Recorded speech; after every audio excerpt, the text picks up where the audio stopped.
Uncle can be here and be a part of that as well. Would you please find in your Bibles John 19? John 19. If you follow a little boy around for a while, eventually you're going to learn what kind of superhero they are. Some think they're Spider-Man, some think they're Superman or the Hulk. They don't really know the stories. They just long to be powerful.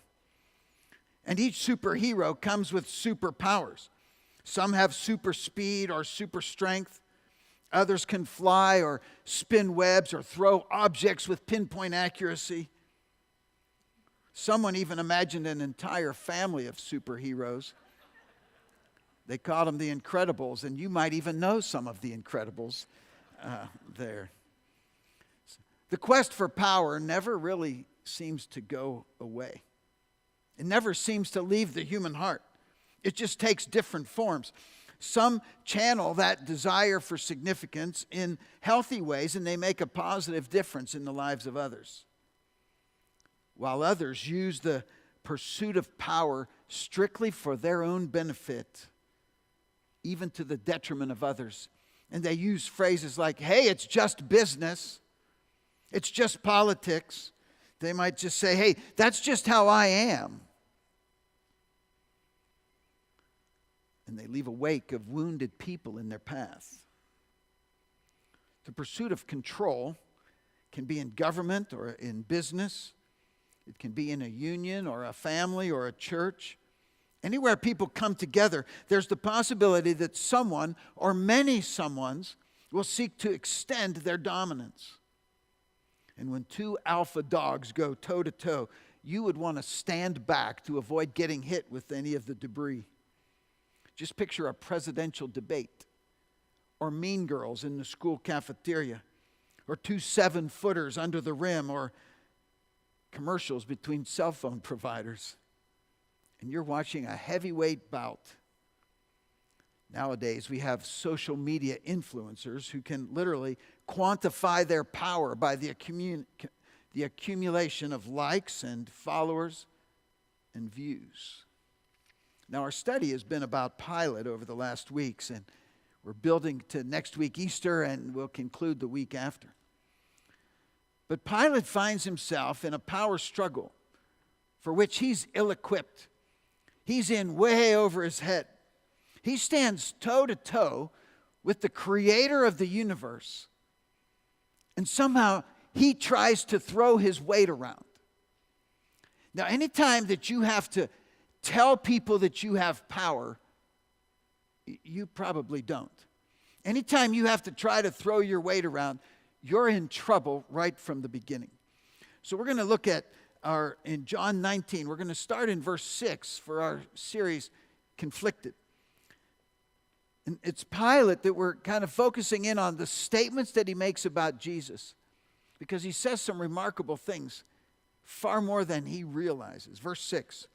Therefore, when the chief priests and officers saw Jesus, they cried out, saying, "Crucify him, crucify him."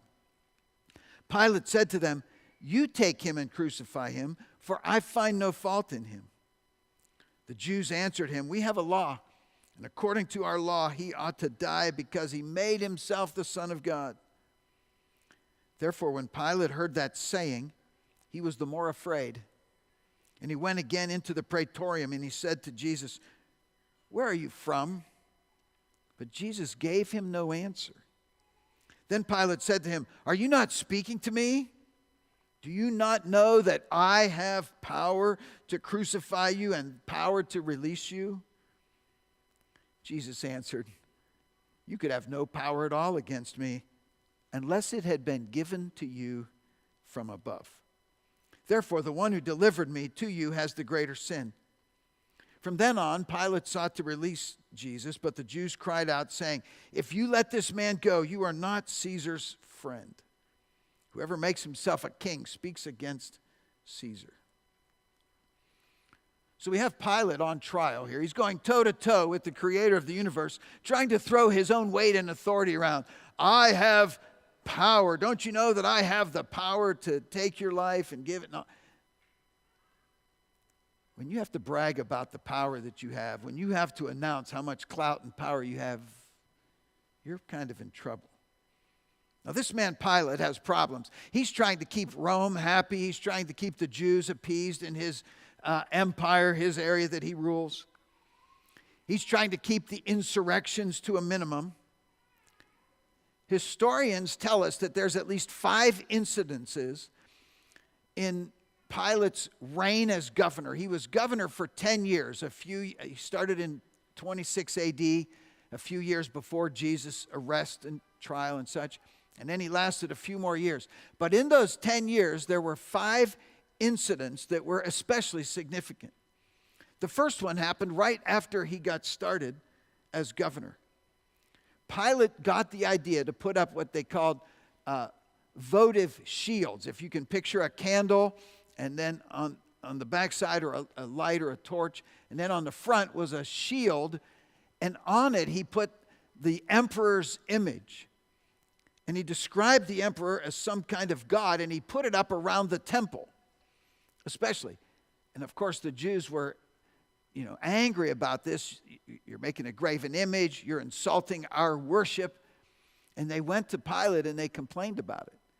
And Pilate, he doubled down and he said, anybody that's complaining, I'll kill them. They're going to be executed. And the Jews bared their necks and they said, you go ahead, Pilate. You're going to have to kill all of us because we feel that strongly about it. And Pilate backed down. The 5th incident with the Jews, by the way, 10 years later, got Pilate fired and recalled back to Rome. So he's under all this pressure. And for the Jews to come to him and say, you're no friend of Rome if you continue to let this man live. This Jewish mob in this frenzy is shouting for the crucifixion of an innocent man. Pilate's quite frustrated. He can't make sense of it. And he's like, what evil has he done? I find nothing to charge him with. Now, Genesis chapter 9 and verse 6 gives a perspective on capital punishment.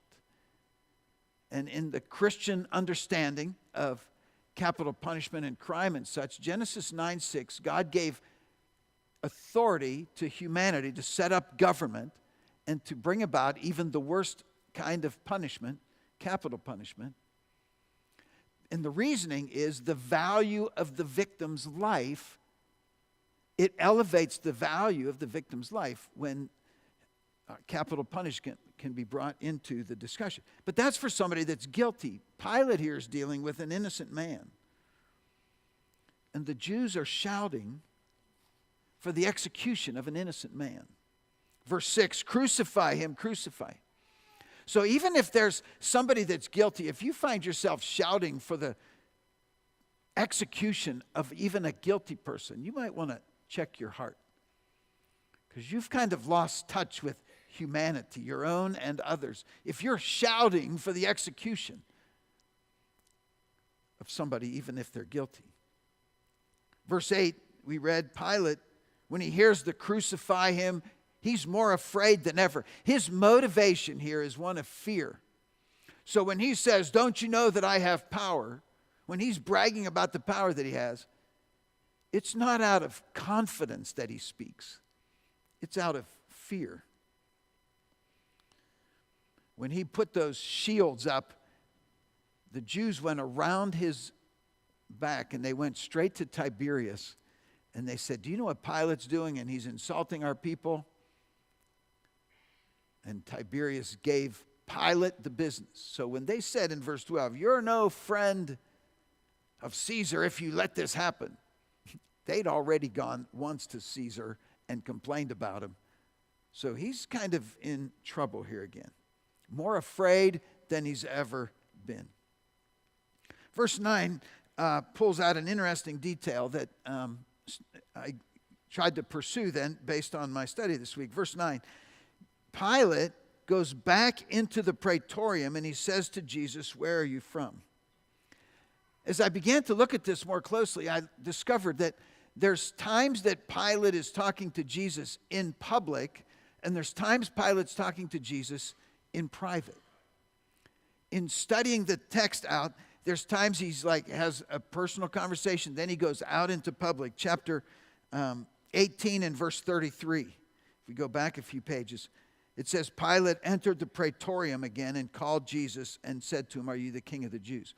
So he's on the inside of the building. That's not a public discussion. He says, "Are you the king of the Jews?" Then verse 38, Pilate says to Jesus, "What is truth?" And when he said this, he went out again to the Jews and said, "I find no fault in him." So he goes from inside to outside. Chapter 19, verse 4. Pilate goes back out again and says to the crowd. So he's back outside. Then in verse 9, where we just read, he goes back inside. So even the inside-outside just tells us how conflicted Pilate is. He's trying to appease the mob. He's trying to make sense of this Jesus that's been brought to him. Verse 13 of that passage, when Pilate therefore heard that saying, he brought Jesus out and sat him on the judgment seat. So he's in, out, in, out. Here's Jesus when he says, "Behold the man, behold your king." A couple of phrases we looked at earlier. Of course, those are public statements. When he asks him, "What is truth?" that was a private phrase Jesus had, that Pilate had with him. So Pilate says, "Where are you from?"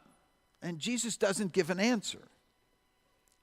It's interesting because he answers some of the things Pilate says to him and not that one. It didn't seem to fit the mission. It didn't seem to work the plan. Gives no answer. So then verse 10, "Don't you realize that I have power?" Power to keep you alive, power to take your life. Now imagine standing in front of the creator of the universe and trying to pull rank, trying to show your power, trying to act all tough. I mentioned a week or two ago, my 4-year-old daughter looking up at me and saying, "You're not the boss of me." What are you pulling rank? You're 4. You can't do anything for yourself. And yet people do that all the time. How many people say, "I don't need God. I have it all figured out. I don't need faith. I can just do my own thing. I have enough money. I have enough intellectual capacity. I have enough physical strength. I have enough. I'm enough. I don't need God. I have power over my own time. I have power over my own resources. I have power over my Sunday morning. I have power over my own money. I don't need to be giving it. I have power." People do this all the time. I have power. And we're saying it like right in front of God. And Jesus says in verse 11, "You would have no power at all against me unless it was given to you from above." What he says is the only power that a person has is by permission. Last week we saw that the only power Satan has is by permission. And here we see that any human authority comes from God. What Jesus is saying to the person that says, "I have power over my own time," what Jesus would say is, "You wouldn't have any time unless I gave it to you. I've accomplished this with my own intellect." You wouldn't have any intellect unless God gave it to you. "I've accomplished this with my own money and I've earned this all myself." You wouldn't have anything unless God gave it to you. You try hard to pull rank. Now this power by permission. Proverbs chapter 21 and verse 1 kind of explains the principle. It says, "The king's heart is in the hand of the Lord. Like the rivers of water, he turns it wherever he wishes." So the principle is that the king's heart is in the hand of the Lord. That no king can look to God and say, "I have power." It's only because you've been lent it. Now, Daniel chapter 4 records an individual who learned this the hard way. His name was Nebuchadnezzar. And Nebuchadnezzar had a dream that one day his empire would crumble, that he would lose the power that he'd accumulated, but it didn't sink in. The lesson of the dream didn't register for him. And so in chapter 4 and verse 28, it was about a year after the dream. Chapter 4 and verse 28 says, all this came to pass upon King Nebuchadnezzar. At the end of 12 months, he was walking about the royal palace of Babylon. It goes on to the next verse, verse 30. And here's what the king said. Is not this great Babylon that I have built for a royal dwelling by my mighty power and the honor of my majesty? Does anybody think Nebuchadnezzar's in trouble?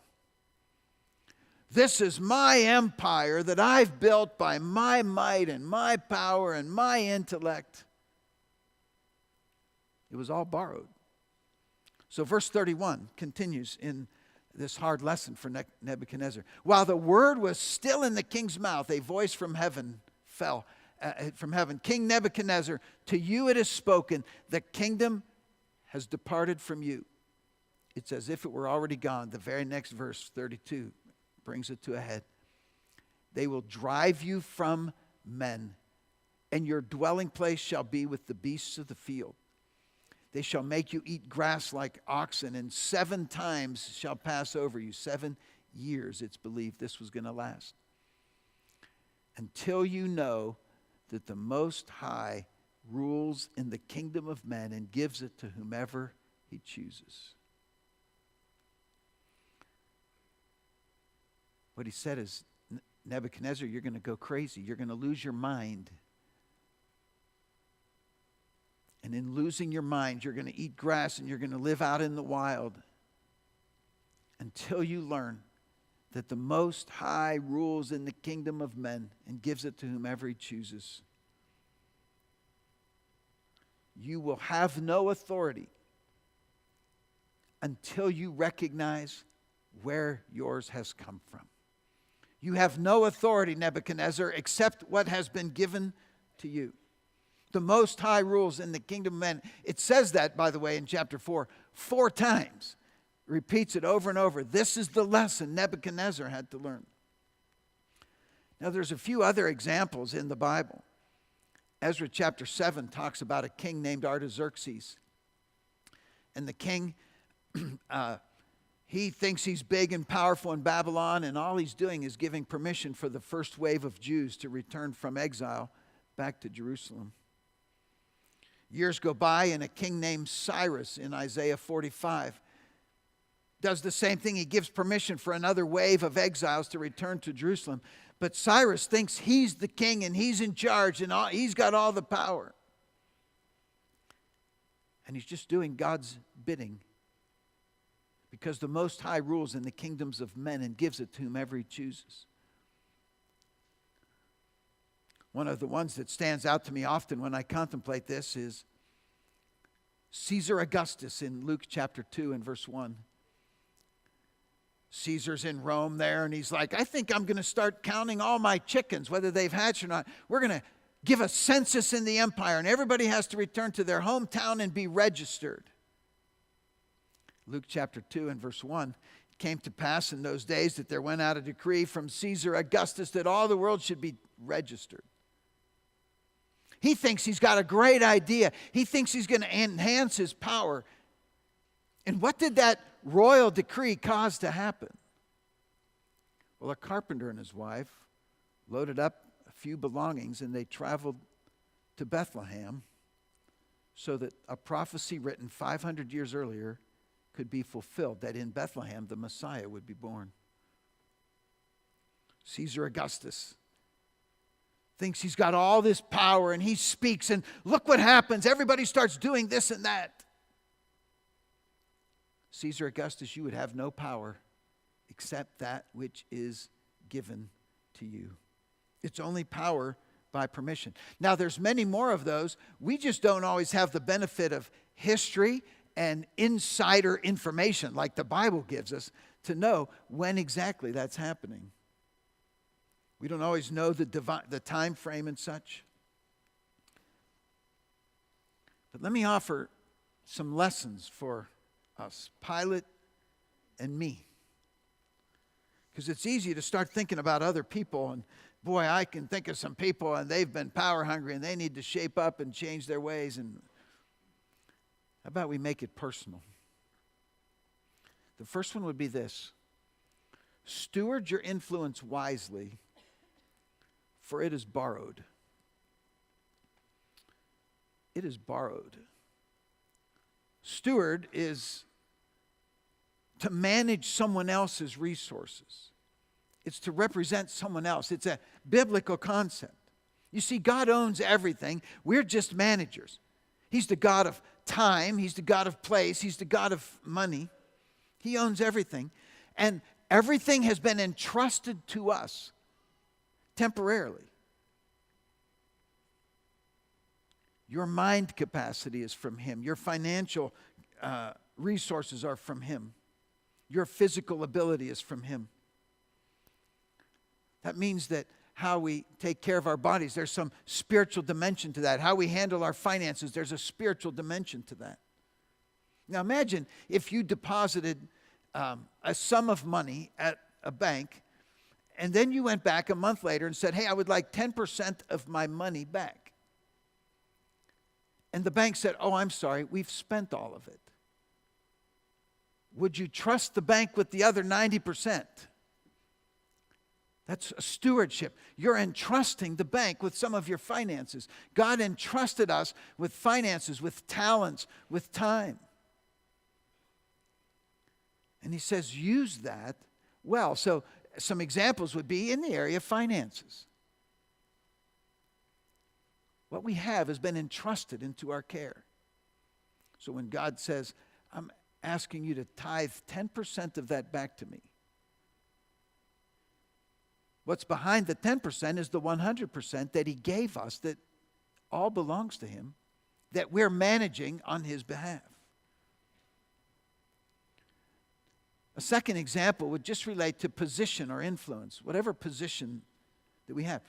Parents, bosses, teachers, pastors, we all have a certain amount of influence. You're in a position somewhere to wield influence. This isn't to be taken lightly or casually. It's been given to you by God, and it's borrowed. It's lent. It's not ours. It's been borrowed. Parenting is certainly an area, an example. There's no more important area maybe than parenting, where clearly we've been entrusted by God with authority and with influence. And we don't wield that influence as if we're at the top of the food chain. There's someone higher to whom we're accountable. And there's times a parent has to realize, I'm not accountable to my kids to just make them happy all the time. I have to answer to God for how I've handled what He has lent me. And my accountability is to God. A fourth one would be possessions. They came from God. Again, it's been loaned to us. We would use them wisely. We would use them generously. So we would steward our influence wisely. As Pilate standing there confronting Jesus, don't you know that I have power? It would probably be wise for Pilate, and it would be wise for all of us to realize the power, any influence I have, it's been lent to me. I better use that wisely. A second one, and I'll explain where I got the phrase from here as we go along. The second one would be beware the hubris of success. Beware the hubris of success. Hubris is not a word I use very often. The phrase came from Jim Collins, who has written a handful of books related to leadership. And the first one that I read, Built to Last, he studied organizations that succeeded over 100-year span. What caused them to continue to succeed over the course of a century. Huge implications for businesses, for families to think about generational legacy, certainly huge implications for churches that want to continue to remain faithful to the Lord. Later he wrote one called Good to Great to try to analyze further.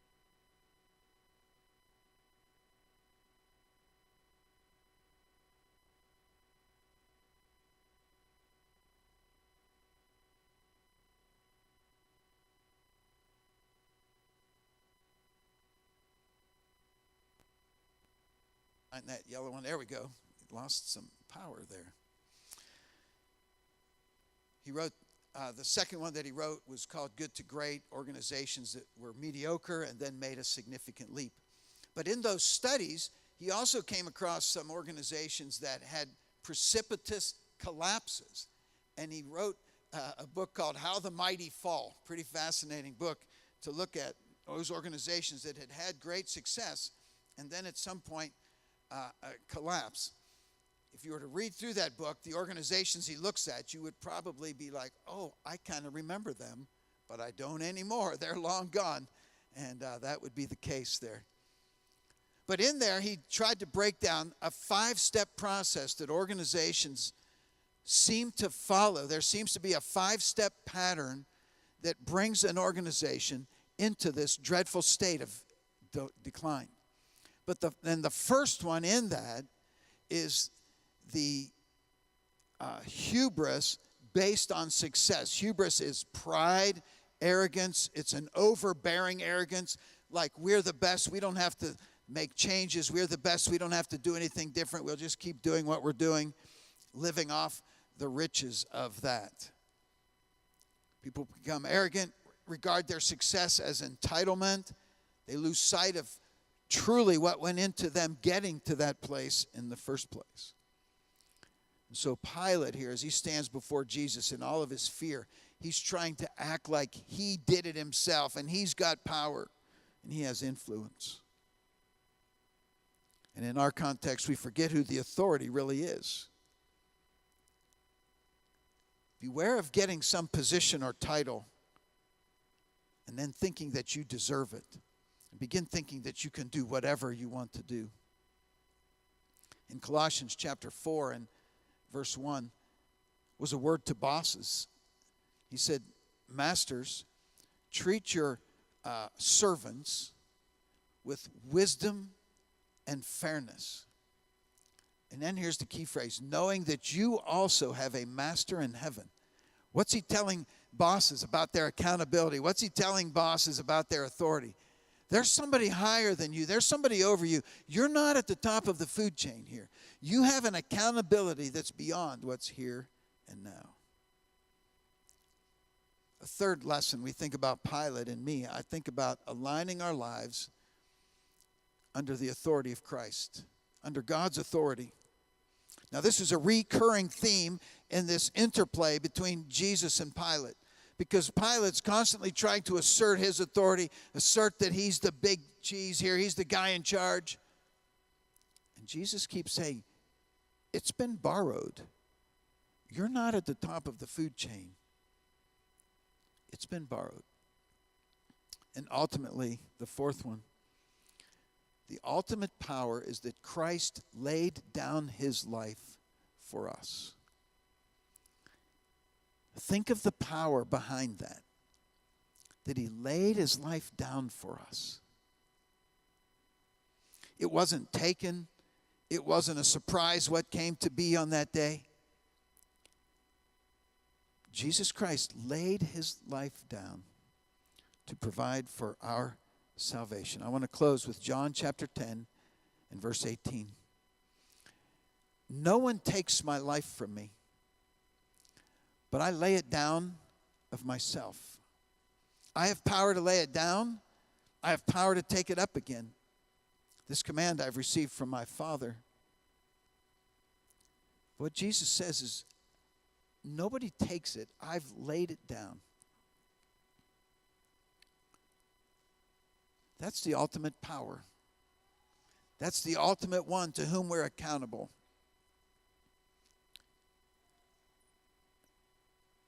May it never be said that we look at God and say, I have power over this or that part of my life. But may we surrender every part of our lives to him. May it never be said, I am in charge of my life. But may we say frequently, may we say right now, God, you are in charge of my life. Would you stand with me, please, with your heads bowed, eyes closed?